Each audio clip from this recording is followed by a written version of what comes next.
Salamlar, xoş gördük sizləri. Sloganımız bir pozitiv. Bugün sizlərlə bizim qonağımız Sürəyya xanımdır.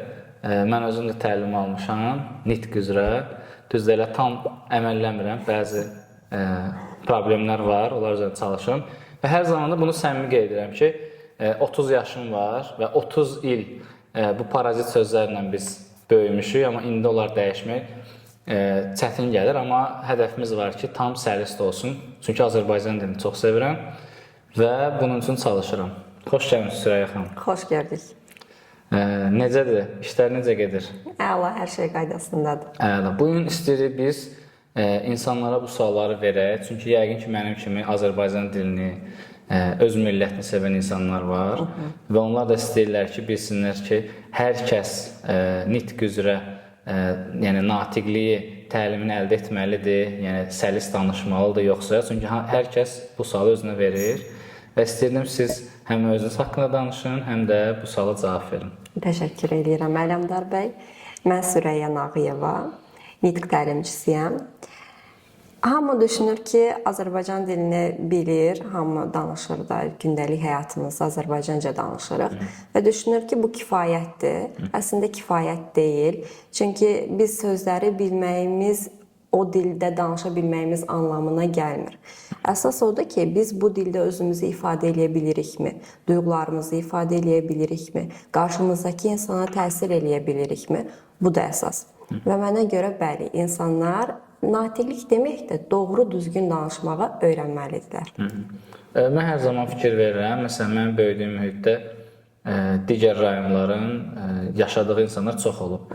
Naxçıvanlı olub, Şamaxılı olub, Salyan, Sabirabad olub, Talışlar, Cənub zonası olub. Yəni, bu millətlər deməyək də insanların danışıq tərzləri olub və onlar da uşaqlıqdan cəhd etməyiblər ki, bunu dəyişim də. Məsələn, gələcəm, gedəcəm. Buna sadə bir dillə baxır ki, bu bizim bölgənin danışıq tərzidir. Və indi də gedənlərdə, rayonlarda biz dialekt sözləri görürük. Məsələn, Hancarı sözü, necəsən sözü bəzi rayonlar hələ də işlədirlər.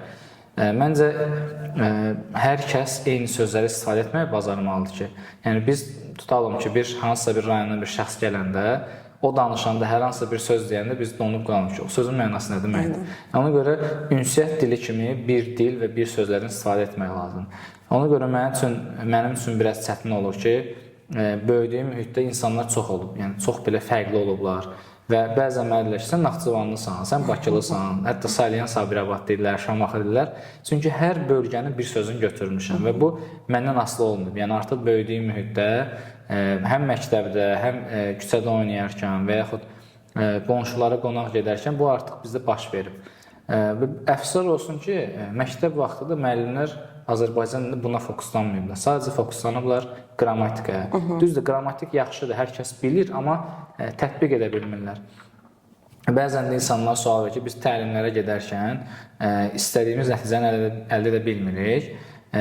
Sizcə hər bir insan gündəlik olaraq bunun üçün nə edə bilər? Məsələn, məncə hər bir insan bunu istəyir, amma metodlarını bilmir ki, necə edə bilər onu?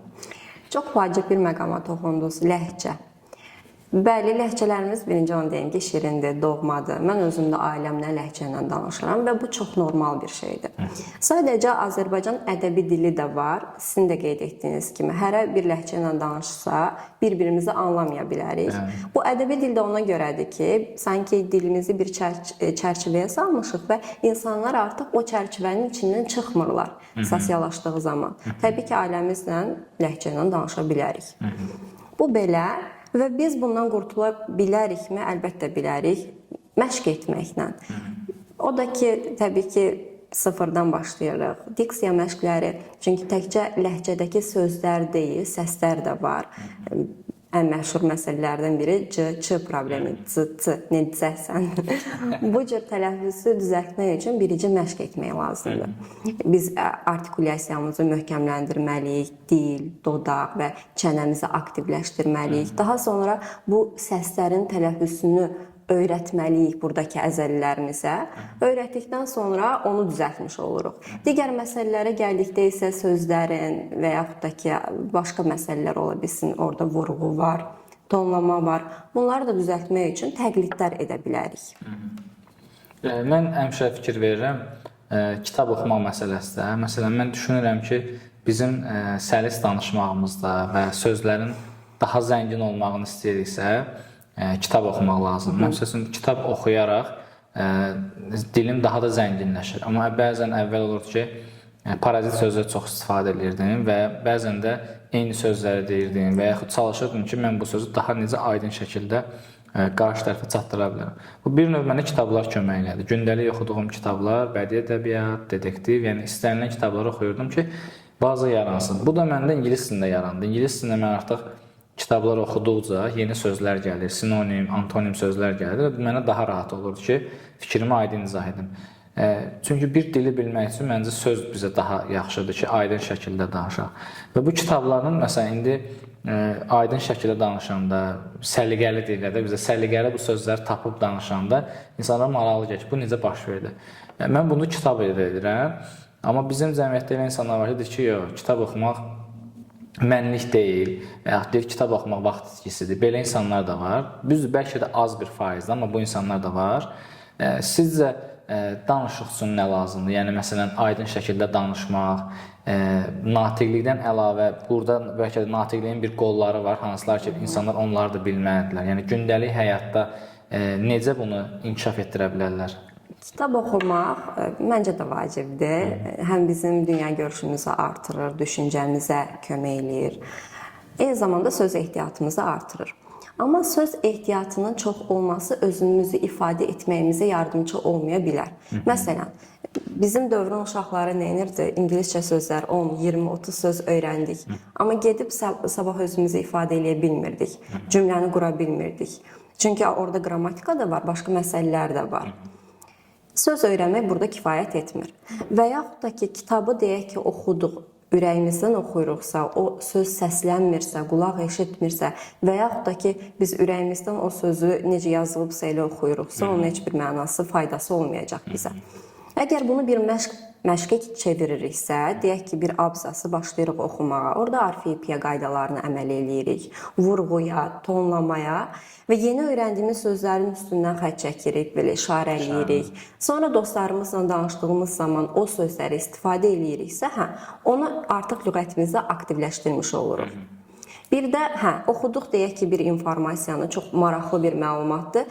Bunu ya özümüzdən bölüşürük, ya güzgəyə baxaraq, ya dostlarımızdan. Artıq bölüşdükcə özümüzü ifadə etməyimiz daha da yaxşılaşır. Mən deməli, bu ingilis dilində olmuşdu. Yəni, ingilis dilinin bir təkanı oldu.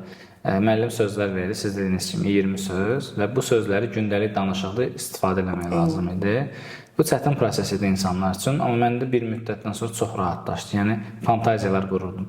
Və çox zamanda təlimsizdir ki, əgər bir dili öyrənmək istəyirsənsə, fantaziya qurmağı bacarmaq lazımdır. Mən də səydən təzə gəlmişdim və artıq ingilis dili biraz unutmuşdum. Qrammatika yaddaydı, amma sözlər yaddan çıxmışdı. Fikrimi demək istəyirəm, onu görürəm, sözü unutmuşam. Və müəllim də bir dəfə söz verirdi, danışırdıq dərslərdən bir günü və iştirakçı sayı 6 nəfərdir. Müəllim mənə sözlər verdi, başladım danışmağa ki, mən Parisdə olmuşam, Eyfel qülləsini gəzdim, orada dostlarımla əyləndim. Hər kəs də baxır maraqla ki, ayda necə maraqlıdır, biz də gedək səyahət edək. Və 10 dəqiqəlik çıxışımın sonunda müəllim tələbələrə baxdı ki, ayda nə gözəl, mən də istəyirəm falan. Mənim qayət ki, ələmdar olmayıb, mən ələmdar tanıyıram, bəs izləyirəm sosial şəbəkədə, o olmayıb xaricdə. Oradakılar belə şok oldu, bəs necə belə danışdın? Çünki burada həm istəmək lazım, həm maraq olmalıdır ki, mən bunu istəyirəm, həm də ki, cəhd etmək lazım. Yəni, bizdə insanlar bəlkə də yalanla o qədər fokuslanır ki, yalan danışmayın. Burada sadəcə təlimdir, yəni bu öyrənmək üçün yalan. Yəni, bu mən gündəlik həyatımda kimlərəsə yalan danışım, yalan mən Avropada olmuşam deyim, bu o məsələ deyil. Yəni, bizdə hər yerə uyğun, belə deyək də, strategiyanı qura bilməsi. Biz sosial media strategiyası deyirik. Yəni, hər yerdə insan strategiyası olmalıdır. Məsələn, mən təlimdəyim artıq, burada olanlar burada qalır. Məsələn, mən burada nə danışıram? Parisdən danışıram, ABŞ-dən danışıram, Azərbaycandan danışıram. Bu burada qalacaq. Sadəcə burada mən nə istəyirəm? Dilimi inkişaf etdirmək istəyirəm və yaxud söz bazam, ingilis dilində olan söz bazamı artırması.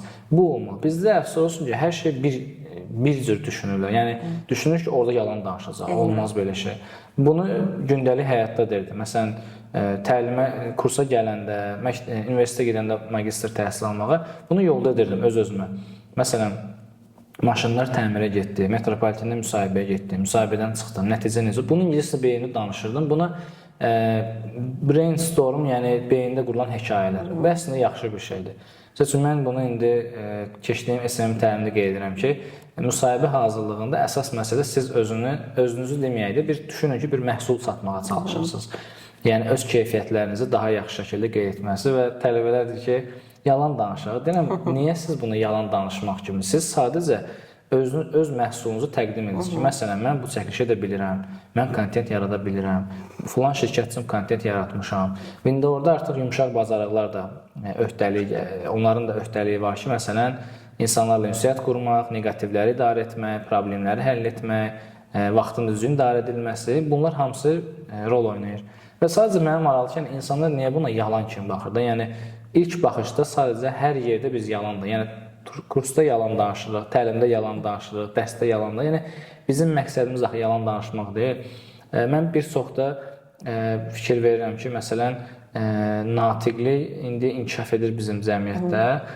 Amma bəzən də insanlar belə laqeyd yanaşırlar. Əşi, mənə nəyimə lazımdır, pul verim. Sizcə biz necə bir çağırış edə bilərik ki, ən əsası məncə gənc nəsil edə bilərik ki, bizim yenə də gənc nəsil deyəndə bəzən orta və yaşlı nəsil incir. Məsələ ondadır ki, məsələn, mən etiraf edirəm ki, 30 yaşımda mən təlim almaq istəmirəm. Həm yaşla əlaqəli, bəzən də bizə deyirlər ki, 30 yaşa kimi nə təlim aldın, kurs və yaxud təhsil, sonra insan tənbəlləşir. Düzdür, beyin mən demərəm ki, yatır, çünki beyni mən də inkişaf etdirirəm, işlədirəm. Şimdi mən marketə gedəndə riyazi hesablamalar aparıram ki, beyin işləsin, dayanmasın. Amma istərseniz bilmirəm, bəlkə də məsuliyyətlər artır, bəlkə də artıq təcrübə artır və deyirik ki, okey, mənə lazımdır.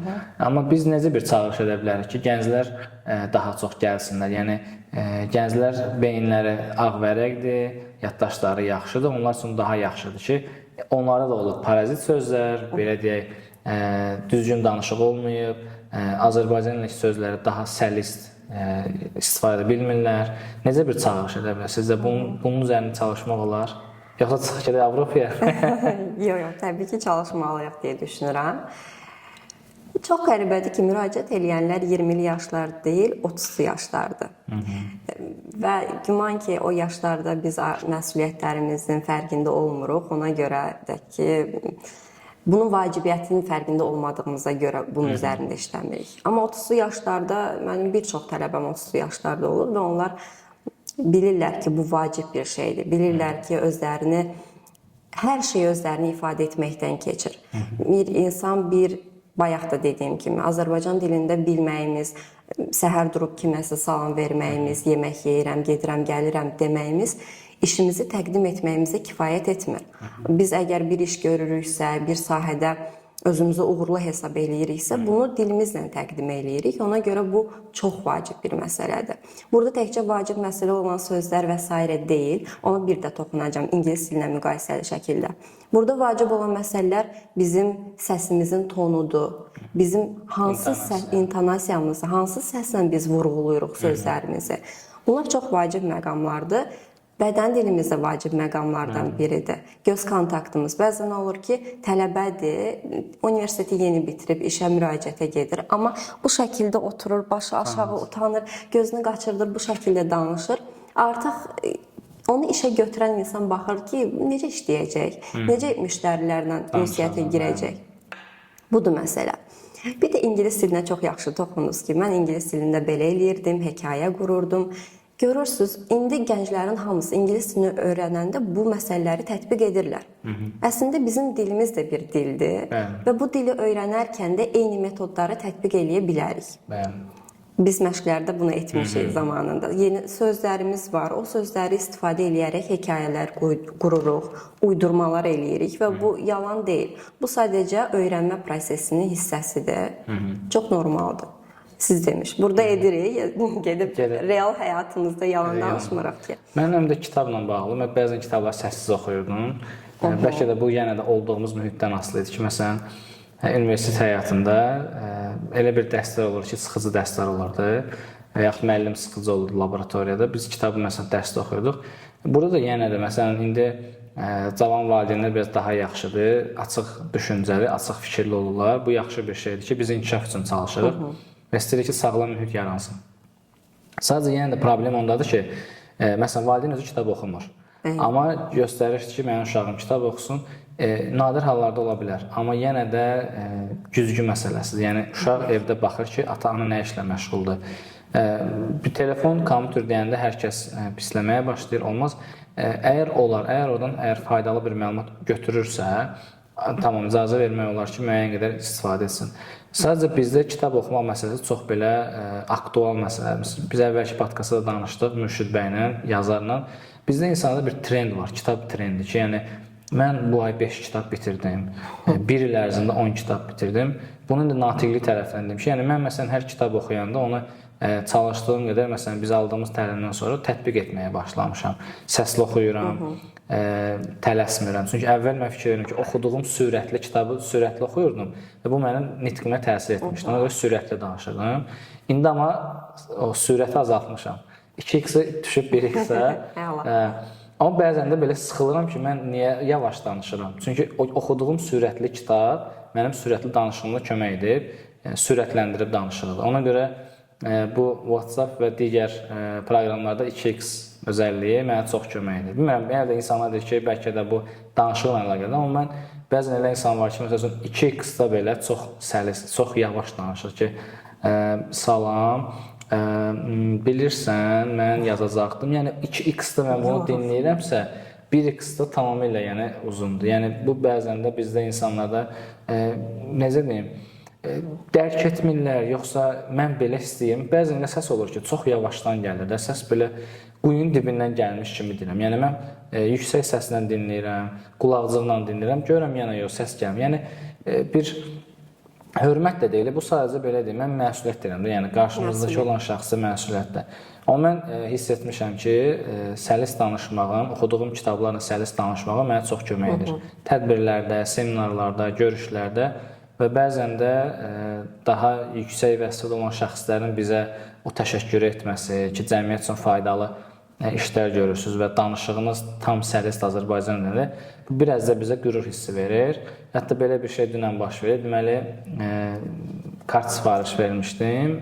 NFC və QR kod var ki, mənim badge, bir də vizit kart kimi rəqəmsal kart belə deyək. Və əməkdaş, həmən şirkətin əməkdaşı yaxınlaşdı, izah etdi, proses necədir, düzəltmək lazımdır. Sağollaşana mən ki, bir sizə söz demək istəyirəm. Dedim, buyurun, dedi, siz SM-ilə bağlı YouTube-da pulsuz dərs paylaşmışsınız.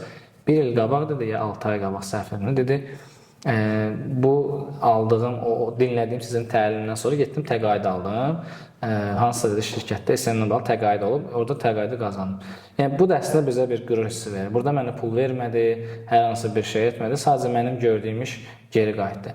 Yəni insanlar düşünür ki, Azərbaycan dilini mən bildim. Azərbaycan himnini də bildim. Tamam, nədən dəyişdi də. Yəni insanlar onun mahiyyətini dərk edə bilmir. Məsələn, mən bu saytları, xəbər saytlarını analiz edirəm ki, insanlar görüm nə düşünürlər. Məsələn, cəmiyyətdə bir dəfə cərimələr artdı, maşından zibil atmaq yerə. Baxıram ki, görüm nə rəy verəcəklər də. Yəni, yenə də pul məsələsi ki, qiymət qalxır. Baxıram, kasıblar öldü, kasıblar yaşaya bilməyəcək. Yəni, bizdə bu düşüncələr yoxdur. Yəni, vətən anlayışı, himn anlayışı, Azərbaycan dili anlayışı. Yəni, mən bəzən yerlərdə olur ki, mənə rus dilində danışanda və yaxud ingilis dilində bəzi sözlərlə deyirəm ki, gözləyirəm, dinləyirəm, sözünü kəsmirəm və deyirəm ki, hə, tamam, mən başa düşdüm, o zaman bu belə deyək. O başa düşür ki, mən Azərbaycanla danışacağam və bəzən də belə deyirlər mənə ki, Azərbaycanla danışan ələmdar gəldi. Yəni, mən buna niyə utanmalıyam, niyə çəkinməliyəm? Yəni, bu mənim öz doğma dilimdir və mən bəzən də bunu hətta, bunu hər yerə deyirəm ki, təhdid yox, bir növ sui-istifadə edir. Sadəcə lazımı yeri, lazımı sözü deyirəm. Deyirəm ki, yəqin bilirsiniz, konstitusiyada yazılıb ki, Azərbaycan dövlətinin dili Azərbaycan dilidir. Görürəm deyənlər.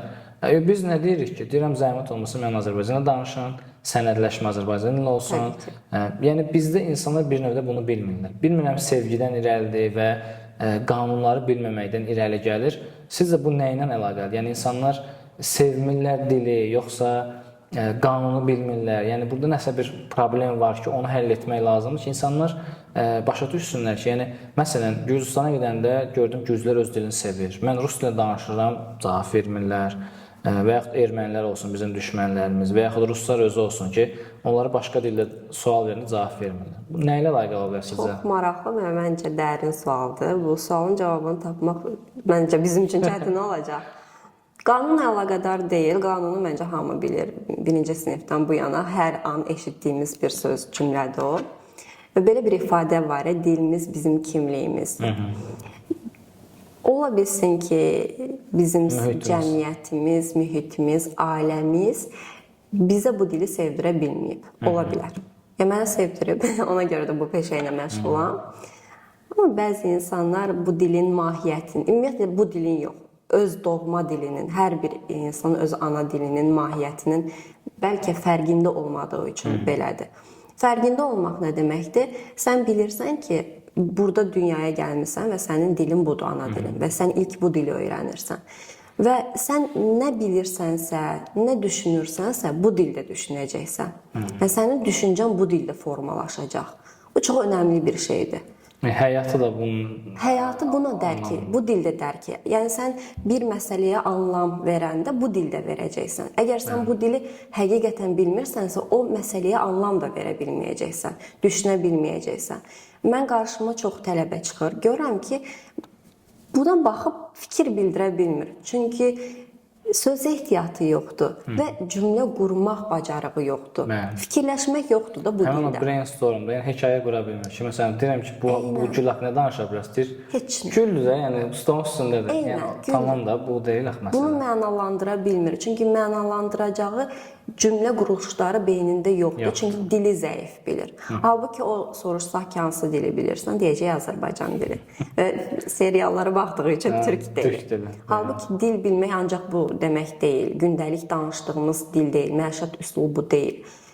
Biz bu dildə düşünürük.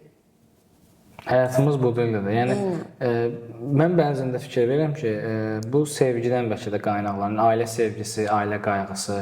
Düzdür, biz 90'lar olaraq həmişə görmüşük ki, böyüklər düzdür, böyüklər doğrudur, söz verilməyib, sözün varsa sən balacasan. Bu belə deyək, mühitlə böyüyən biz 90'lar, amma yenə də biz nəyisə dəyişməyə çalışmışıq. Fikrimiz aydın şəkildə bildirilir. Yəni bu hekayə deyirsiniz, məsələn, bunun haqqında bu da hekayə demək olar ki, məsələn, mənim qardaşım bunu mənə hədiyyə etdi, təzə ofis açmışdım, mən çox sevindim. Yəni bunun haqqında minlərlə fərqli hekayə qurur. Yəni eynisini qurmayacağam. Deməyəcəm məsələn, dostum mənə təzə süt aldı. Deyəcəm ki, ad günümə dostum bundan mənə hədiyyə. Yəni bunun haqqında minlərlə hekayə qurmaq olar. Bu da yenə də insan həyat eşqi ilə, o yanan insanla sevgi olmalıdır əsas məsələ. Qatılıram. O sevgi məsələsi var. İnsan məncə özünü axtarışa çıxanda ona aid bir şeylər axtarır. Mən bu dünyada niyə varam, nə mənə məxsusdur. Kəşf eləməyə çalışır özünü. Eynən. Onu axtaranda o dili də axtarır, tapır və düşünür ki, bu dil mənə məxsusdur, mənim doğma dilimdir. Eyni zamanda vətəndə, torpaqda. Məncə insan bir yerə məxsus hiss eləməyəndə, ona aid bir şey olduğunu hiss eləməyəndə özünü çox tək tənha hiss eləyər. Bir dilin mənə məxsus olduğunu hiss eləmək mənə çox xoşbəxt hiss elətdirir və yaxud da ki, bu torpağın mənə aid olduğunu hiss eləmək mənə çox xoşbəxt hiss elətdirir.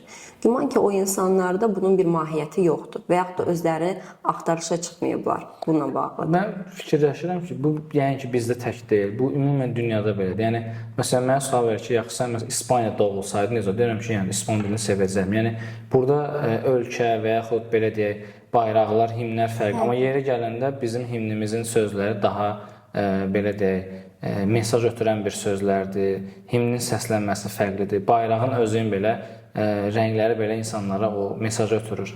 Məncə yenə də ailədən gələn bir məsələdir. Amma yenə də biz bunu toplu şəkildə gözləyə bilmərik. Məsələn, bu dünyada da belədir ki, ölkələrin heç birində belə bir şey yoxdur. İnsanlar vətənini daha çox sevsinlər. Bəli, vətən onunla döyüşə də bilərlər, amma vətən tək döyüşmək deyil də. Məsələn, mən uşaqlıqdan himni əzbər bilirəm. Bunu mənə valideynim deyib. Amma dərk edəndən sonra artıq görmüşəm ki, bəzi söz yaddan çıxıb, gedib açıb təzədən oxuyuram. Özümdə bir sosial məsuliyyət hiss edirəm ki, mən bunu bilməliyəm. Amma mən məsələn üzülürəm nə zaman idmançılar və ya kimsə himn səslənir, bayraq qalxır, birinci yer çıxıb. adi bir hal kimi. Yəni mən ona deyirəm ki, ruh da həmin insan, yəni ölü bədəndə bir ruhdur. Yəni o insan görünməzdir ki, yəni himn səslənir. Mən himn səslənəndə titrəyirəm ki, himnimiz səslənir, birinci yer tutur. O döyüşlərə baxanda görürəm ki, birinci yer üçün döyüşür, necə sevinir. Niyə? Çünki mənim bayrağım orada qalxacaq. Bu məncə tək bizdə deyil. Bir ara düşünürdüm, hamı sevsin. Amma gördüm ki, yox, bu nəinki bizdə, bu dünya ölkələrində də belədir. Yəni ölkələrdə müəyyən bir insan var, qism var ki, öz vətənini sevir, bayrağını sevir, himnini sevir. Yəni, məsələn, mən daha çox nə rastlaşırdım məktəb vaxtı. Deməli, bu sözləri deyirəm ki, bayrağı çox sevirəm, himni çox sevirəm, himni oxuyurdum. Məsələn, məktəbdə hər hansı tədbirlər keçiriləndə himni oxuyurdum özüm. Biraz ucadan oxuyurdum, eşidirlər ki, himni əzbər bilirəm. Və əlim hər zaman ürəyimdəyim. Və düşünürdüm ki, mənə dedilər ki, sizə pul verirlər yəqin, dövlət sizə pul verir, siz təbliğat aparasınız.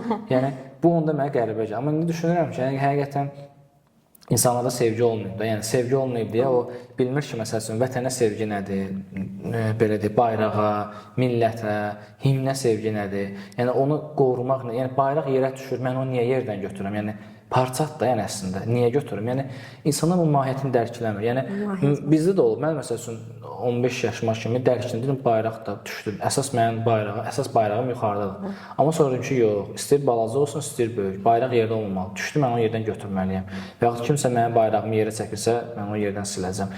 Yəni bu əslində bizim kimliyimizdir, bayrağımızın kimliyimizi, yəni hər zaman bizim, tutalım belə deyək, bizim vəsiqəmizdir, şəxsiyyət vəsiqəmizdir. Şəxsiyyət vəsiqəmin yansa nə olacaq, mən heç kimdə, yəni burada yaşayıram, amma bilinmir, adı kimdir, hansı nəsildəndir, Azərbaycanda yoxsa bilinməyəcək. Məncə yenə də ailə tərbiyəsi çox önəmlidir. Ailə çox önəmlidir. Bir də bayaq toxunduğumuz məsələyə qayıtmaq istəyirəm. Mənim yanıma bəzən valideynlər gəlir uşaqları üçün. Olur ki, tələbənin 15, 16, 17, hətta 18 yaşı olan tələbə olur. Və valideyn uşaq oturub orada, valideyn də burada, danışır ki, özünü ifadə eləyə bilmir, danışa bilmir. Uşaq ağzını açıb bir kəlmə deyir. Sən bilmirsən, sus. Uşaq ağzından vurur ki, bir dəqiqə dayan. Heç dayan da demir, qoymur uşaq cümləni tamamlasın. Sonra da mənə deyir ki, uşaq özünü ifadə eləyə bilmir. Uşağın özünü ifadə eləyə bilməmə səbəbi göz qabağındadır. Çünki onu ifadə eləmək üçün bir mühit, şərait yaradılmayıb. Bugünkü gənclərimizin əsas problemi özünü ifadə edəcək bir mühitlərin olmamasıdır. Ailədə o məsələ. Mən deməli, həmişə beləsi xoşlayıram araşdırmaq. Deməli, keçən dəfə bir məktəbə dəvətləmişlər. Mən düşündüm ki, məktəbdə mən nə təlim keçə bilərəm də. Orada deməli, sonra bir tələbəm dedi ki, 2018-dən deyəsən yaranıb bu peşə dərsləri, yəni 10-11-ci siniflər 10-cu sinifə başlayanda artıq bölünürlər. Aşpaz, qrafik dizayner belə bölürlər məktəblərdə. Və bunun üzərində təlimçilər dəvət edirlər məktəbə ki, təlimçilər istiqamət versinlər, öyrətsinlər. Deməli, mən məktəbə daxil olanda sinifə 2 müəllim var idi və sinif rəhbərini gözləyirdi. Sinif rəhbəri gəldi, müəllim başladı tənqidləməyə həmən şagirdi qızdı. Bu tərbiyəsizdir falan filan, tənqid edir, təhqir edir və onlar sinifdən çıxandan sonra qapını bağladım və şagirdlərə qeyd edirəm ki, mən heç kimlə xəstə danışmıram, ya istəmirəm, nə yaxşı demirəm.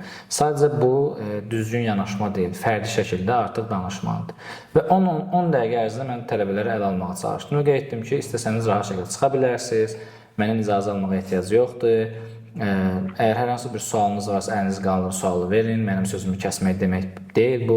Yəni artıq tam şəffaf şəkildə də, yəni sağlam cəmiyyət istəyirik, amma sağlam mühit yaratmırıq. İnsanlar və yaxud şairlər bizlə danışsın. Və o 10 dəqiqənin sonunda artıq gördüm ki, əvvəl şagirdlər səs salırlar. Qızlar bir, oğlanlar bir. Və artıq mən öz sözümü deyəndən sonra artıq onlar da rahatlaşdı. Bu hətta bakalavr təhsilində olmuşdu. Bakalavr yox, magistr təhsilində olmuşdu. Biz laboratoriya dərs keçirdik, birinci elmi dərəcəli tələbələr. Və biz dərs keçəndə tələbələr özü gülürdü. Dedim ki, kimisi çıxsın dərsdən, laboratoriyada. Yəni, sadəcə sabah imtahanda mənə gəlib deməyin də, mən niyə filan mövzunu öyrənmədim. Və müəllimlər bizə deyir ki, siz orada nə danışırsınız, dərman zat verirsiniz o tələbələrə orada. Yəni, niyə onlar elə gülərüz çıxırlar, sizin dərsi qaçırmırlar, tənəffüsə çıxmırlar, yəni nə danışırsınız dərsdə. Yəni, əslində biz bu pedaqojikdə, yəni artıq biz metod tapmalıyıq ki, bu tədrisi necə edək. Yəni, bizim funksiyamız orada tutalım bir kitab var, bir də şagird var. Amma bunun arasında bir ünsiyyət quran bir adam lazımdır. Buna da müəllimdir və yaxud təlimçidir. Yəni bu olmaq lazım. Yəni mən ağır təbiətliyəm, uşaqlar məni başa düşsün, mənim xarakterim belədir, məni qəbul etsinlər. Yəni bu eqoizmdir. Yəni burada eqoist olmaq lazım deyil. Əgər sənin funksiyan müəllimdirsə, sən bunun ağırlığını qəbul etməlisən. Mən ona görə bunu çox zaman cəmiyyətdə geyim kodeksində görürəm ki, insan deyir ki, bu geyimi mən hər yerə geyinməliyəm. Deyirəm, xeyr, yəni dəniz geyimi ayrıdır, ailəvi görüşün geyimi ayrıdır, tədbirlər ayrıdır, dövlət tədbirləri ayrıdır, seminarlar ayrıdır. Yəni biz ora artıq baxmalıyıq ki, orada hər hansı bir geyim kodeksi var, yoxsa yox. Amma əfsər olsun ki, bizdə bu yoxdur. Yəni indi bir ara hətta mən yadladı, biz əsgərdən təzə gələndə 2016-17 magistr təhsil alardım. Onda bir ara bir trend çıxmış ki, yəni biz universitetdə bizə short trend icazə vermirlər. Yəni universitet deyirsən, təhsil ocağı deyirsən, bu axı necə bir şey ola bilər ki, bura azad geyim deyil. Okey, dənizə getmək istəyirsən, nə istəyirsən geyim. Geyimsiz get, üzr istəyirəm. Yəni biz getdiyimiz yeri biz dərk edə bilmirik. Məsələn, siz yəqin bunu daha yaxşı bilərsiniz ki, yəni geyimlə əlavə bizə danışıq da önəmlidir rəsmi tədbirlərdə. Təşəkkür edirəm fikirlərinizi bölüşdüyünüz üçün. Mən də bu dediklərinizi ümumiləşdirib 3 məsələyə toxunmaq istəyirəm. Müəllim, əvvəlki nəsil və geyim. Müəllimlərdə belə bir şey var ki, egoistcə yanaşırlar. Ego onlarda üstünlük təşkil edir ki, mən müəlliməm, mənim qarşımda belə oturmalıdırlar, mən nə edim, onu eləməlidirlər. Sadəcə burada önəmli olan məsələ tələbəni anlamaqdır. Onun yaşını, onun yaşadığı zəmanəni, dövrü, yeni nəsli anlamaq lazımdır. Anlamasaq biz onlarla ünsiyyət qura bilmərik. Anlamasaq mübahisə yaranacaq, müəllimə qarşı nifrət yaranacaq, tələbəyə qarşı nifrət yaranacaq. Mən işlədiyim mühitlərdə görmüşəm, universitetdə də, məktəb müəllimlərində də görürdüm. Tələbəyə, şagirdə nifrət var idi. Onlar belədilər, onlar tərbiyəsizdirlər, hörmət. Eyni şəkildə müəllimə qarşı da nifrət var. Bütün tələbələr başlayır müəllimin arxasıca danışmağa ki, o belə müəllimdir, bu belə kəsəndir, o elədir, belə kobuddur, qışqırandır. Bu məsələnin tək səbəbi müəllimlərin şagirdlərin yaşını nəzərə almamasıdır. Əslində bunu müəllim almalıdır. Müəllim hansı fənni keçir fərqi yoxdur. O düşünməlidir ki, mən bu fənni bu tələbəyə öyrətməliyəm. Nə olur olsun öyrətməli və sevdirməliyəm. Sən bu fənni ona sevdirməyin yolunu özün tapmalısan. Tələbə oturub deməyəcək ki, hə, mən sevim, onu sevməliyəm, bu fənni sev. Elə bir şey yoxdur. Sənin məsuliyyətin daxilindədir onu sevdirmək. Müəllimlərlə yaranan konfliktin səbəbi budur. İkinci bir məsələ, əvvəlki nəsildən danışmaq istəyirəm. Əvvəlki nəsil, bu 30-lu yaşlar tələbələrim olur deyirəm. Bu tələbələrdə nitqlə bağlı məsələlərin hamısını onlar bloklayıb. Məsələn, böyüklə danışan yerdə sus otur, sən danışma və s. Düzdür, təcrübəmiz var 30 il. Nə oldu? Danışma, özlərini ifadə etmək bacarığı formalaşmadı. Bu insan fikirləşir ki, mən indi danışacağam, ya boş danışacağam, ya uşaq-uşaq danışacağam, ya kimsə mənə deyəcək sus. Onun kompleksi ilə başlayır danışmamağa. Və bu insan özünü ifadə bacarıqlarını formalaşdıra bilmir. Böyüyür, gəlir 20-30 yaşına, hələ də bilmir. Sözü kəsən, bu biznesdə də belədir. Yəni iş qurmaq da belədir. Bəzən olur ki, deyirəm, sən deyir, bəlkə də atın risk eləyib, məsələn, market açıb, biznes qurub, iş qurub, səndə də var, biliklər var o sənə. Bəlkə də ondan deyirlər. Yəni uşaqda o pul verməmək, pul qazanmağa icazə vermək, böyüyəndə qorxur ki, bütün iş quraram, işim batar, alınmaz. Bunu da təsir edir, çox şey təsir edir. Hər bir sahədə olduğu kimi nitqə də təsir göstərir. Digər bir məsələ deyirlər ki, böyüklərlə əl-qolla danışma. Əslində, belə əl-qolla danışmaq təbii ki, doğru deyil, amma sən tamamilə bloklarında ki, əl-qolla danışma bu şəkildə oturur və o heç vaxt özünü ifadə edəndə bədən dilinə istifadə edə bilmir. Göz kontaktı qura bilmir. Deyirlər ki, böyüklə danışırsan, bu nədir? Dik-dik gözün içinə bax. Dik-dik gözün içinə baxma. Və utanırlar, başlarını aşağı salırlar. Məsələn, gənclər universiteti bitirir, müsahibəyə gedir. Başlayırlar, ünsiyyət qurmağa başlayır bu şəkildə. Başlarını aşağı salırlar ya da belə, ora-bura, hər yerə baxırlar. İş müsahibəsində qazana bilmirlər. Bəli, işə götürən baxır ki, sabah bəs necə, müştərilərdən, insanlarla necə ünsiyyət quracaq, yerə göyə baxaraq, yox. Ona görə bu məsələlərdə problem yaşayırıq. Yəni ailə, əvvəlki nəsil, müəllimlər. Və geyim məsələsinə gəlim. Geyim məsələsi də çox önəmlidir. Deyirsiniz, mən getdiyim yerlərdə fikir verirəm ki, rəsmi bir görüşdürsə, rəsmi geyinirəm, dostlarımla görüşürəmsə daha rahat geyinirəm. Bir çox insan buna fikir verir. Düşünür ki, hə, ora gedirəm ki, belə geyinməliyəm, qalstuk taxmalıyam. Düşünmür ki, sən sabah birisi gün işgüzar bir mühitə girəcəksən və o mühitdə işgüzar üslubda danışmalısan. Rəsmi üslubda danışmalısan. Sən məişətdə dostlarınla danışdığın kimi danışa bilməzsən. Bunun fərqində olmadığımız üçün əslində problem yaşayırıq. Əslində bu fən, Azərbaycan dili fənni məktəbdə də öyrədilir. Bu fən universitetdə də bu dəqiqə tədris olunur. Azərbaycan dilində işgüzar və akademik kommunikasiya. Nə dərəcədə bunu tədris eləyirlər deyə bilmərəm. Hər bir insan, hər bir müəllimin öz məsuliyyətindədir. Təbii ki, ola bilər ki, düzgün tədris etməsinlər. Testlə tədris eləyənlər var. Bu da başqa bir mövzudur. Bu da başqa bir problem. Mən də düşünürəm ki, dil məncə uşaqlıqdan yenə də gəlməlidir. Yəni o bəzən valideynlər, gənc valideynlər deyir ki, bizdə bu problemdir, uşaq kitab oxumur, uşaq məsələn sevgi yoxdur. Yəni əslində valideyndən gəlir. Yəni vətəni sevmək, dili sevmək məncə odur. Yəni himn səslənəndə o insanın belə titrəməsi, onu hiss etməsi o tam fərqli bir hissdir də. İnsan bunu hiss etməlidir.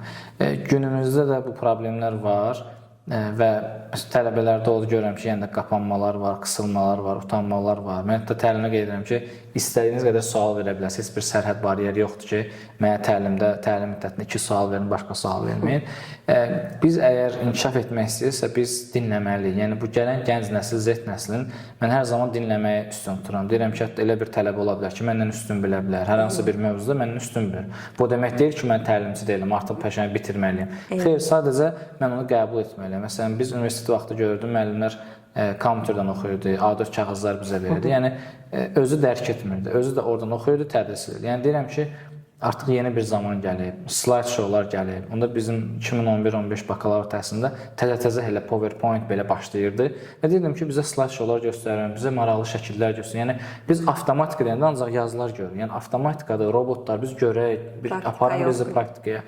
Yəni bunu da deyirlər ki, sən bizdən çox bilirsən, gəl sən dərs danış. Yəni bloklayırdılar bizi bir aşağı. Biz də düşünürdük ki, o gənc olaraq ki, ayda yəqin biz bilmirik, bəlkə səhv etdik. Özümüzü günahlandırır, amma əslində müəllimlər günahkar olur. Mənə həmişə maraqlı olub tələbələrin, yaşından asılı olmayaraq bütün tələbələrin fikirləri. Bayaq bundan danışırdıq ki, hər bir insan buna baxanda başqa cür mənalandıracaq.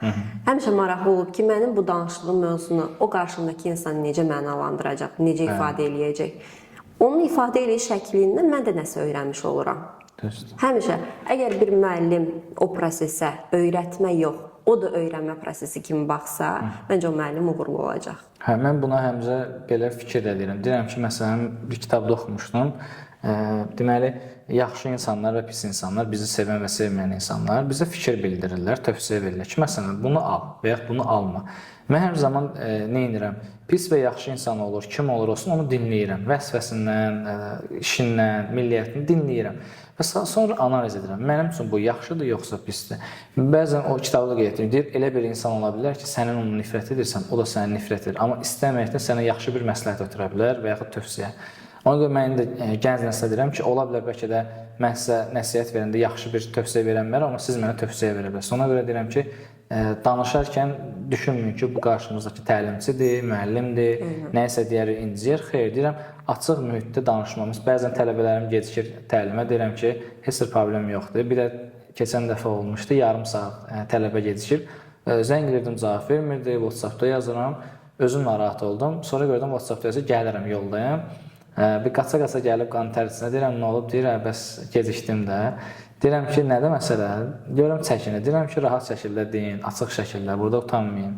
Mən də deyirəm, yatıb qalmışdım, gəlmək istəyirəm, amma gəlmişəm. Deyir, hə, biraz yatıb qalmışdım, 6-cı gündür, şənbə günü. Yəni, bu biz nə qədər açıq söhbət etsək onlarla, onlar bizə daha rahat olacaq. Yəni, məqsədim mən deyil ki, mənim tələbəm tənbəldir. Xeyr, mən də tənbələm. Məsələ açıq şəkildə danışmalıdır ki, o özü narahat hisslənməsin. O artıq bura gəlib bilsin ki, mənim təlimçim çox rahatdır. Rahat danışa bilirəm, ünsiyyət qura bilirəm, problemimi deyə bilirəm. problemi həll yolu tapmağa çalışan artıq həm bizim üçün yaxşıdır, həm tələbə üçün. Yəni bizdə hər şey belə buluqlanmasın indi də. Yəni təlimdir, təlimdə təlimçiyə sual vermək olmaz. Bir sual, bitdi. Nə bilim, öz problemini danışmır, mənə aidiyyəti yox. Yəni bu təlimdir, bu tələbə və şagirdlə ünsiyyət qurmaq lazımdır. Ümid edirəm podkast yararlı olar bizi dinləyənlər üçün və bizim izləyici və dinləyicilərə sizin sözünüz nə ola bilər?